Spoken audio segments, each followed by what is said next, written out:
Greetings everyone, this is Daniel Fresque and we're here with nRated. Greetings Chris, how are you doing? Hey. Okay, we're going to start at the low point in the recent history. So last split, the playoffs and the consequence of the team. So let's just go back. You recently lost to UL and H2K, both 2-3. What were the consequences within the team and how did the team tackle the issues that were at hand, which were pretty obvious? I think that there were a lot of issues under the surface. I think the most obvious reasons weren't just the games we've played, but the way we played and the confidence we just lacked in that sense. We had it in us, but we just didn't show it. And every one of us felt utterly disappointed with every loss that came on top of us. I feel like the first win was the hardest one we've gotten so far, because we needed to step up our game, and getting that one win is basically crucial, and everything after that just kind of feels like a relief. So obviously the only change you made was swapping CandyPanda for FORG1VEN. Was it ever an option for Konstantinos to stay? I think that during the split there were a lot of trouble going on between us, on a personal level, also work relation wise. I feel like it was just a logical step to part ways. It was either him staying and us changing a lot in the team, or us as a team remaining and just looking for a new AD carry. I feel like there were a lot of trouble and we couldn't really improve. We couldn't work together as a unit. On a personal level, it just didn't work out. And when it came to criticizing, taking criticism from people that you cannot work with, it's really hard to just change that. Okay. How was the decision to bring CandyPanda back reached? I feel like it was a logical step. We felt like we were not familiar with FORG1VEN at all. I feel like some of us could work with him and others couldn't. And we knew that we could work with CandyPanda. The only one that he didn't really know before was Fox, and Fox was a guy that was really easy to work with. So I felt like that's going to be a good step for us. Also, CandyPanda was playing a lot during his off time of LCS, and it felt good playing with him. We tried out different candidates and he just simply was the best one. What does CandyPanda bring to the table, given that he was absent from competitive play for about 6 months? I feel like he has played for so long and he has so much just general advice to give and a strategic point of view in his role. He understands what his role has to offer and what to give to the team and provide. And I feel like that's just the biggest step. Just new candidates, uprising talents, just don't know what exactly their role has to offer in a team comp or give to the team. And I feel like he's dedicated and he brings a lot to the table, and that's basically all that we need right now from an AD carry. You have a very famous quote about brains and wards. So do you think that this issue was tackled throughout the season? Is it something that SK is still struggling with? I feel like generally vision control was a big topic. I felt like certain roles, if they don't invest into wards but rather get a bigger item upgrade, might benefit us. That's why I did that quote. In general, I feel like as long as you're warding a lot, it's good to have vision control. But at a certain point, it just gets strategic, and the later the game goes, the more important it actually gets. I was on a list with on rank 3 with the supports with the most wards placed and cleansed.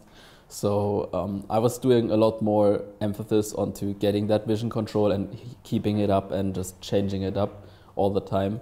And I just tried to do my best to like kind of fill an empty hole and just like bring up something that others might use the resources for something else. So that worked for us in that sense in that time period. I feel like times have shifted a bit and we might have struggled on that part a bit more recently. So we just kept it up and tried to improve on it, and I feel like we got a lot better on it. Is CandyPanda the key to SK's recovery in a sense? Because the last couple of weeks have been an upward spiral. I think that's no real key in any sense. CandyPanda did his part as much as anyone else of the team. I feel like it was a general struggle every one of us had. So it wasn't up to just one person to do something different. It was just every one of us had to direct his view on the game and everything he does a bit different, and put a lot more emphasis on other parts. And a lot of things that we've struggled with were also paired with indecisiveness, and I feel like that's a thing that every one of us had to improve on. Okay, let's talk about bot lanes. So obviously the top 3 currently are Fnatic, Origin, and H2K. So from the ones you faced, which one would you say is the hardest? I feel like Fnatic's bot lane seems to work really great for them, but they haven't shown the greatest laning phase in general. I feel like Kazing and Yanan are really, really great on warding. So it all depends on how the game turns out, how much gank pressure they get, and how much comes from the jungle as well. I feel like just in a 2-on-2 situation, Yanan and Kazing might be the best bot lane right now. Niels and Mithy really have their ups and downs sometimes. Some games they're really pressuring, other games they're rather staying back, let the team carry them. So it's all an up and down, but I feel like overall Yanan and Kazing might be the best bot lane right now to face. There are two set opinions in Europe. The first one says that Kazing is the best support in Europe, given that he's not surrounded with stars the same way Yellowstar is. And the other opinion is, self-explanatory. Yellowstar is the best player given the best support given his performance. Which one would you back up and why?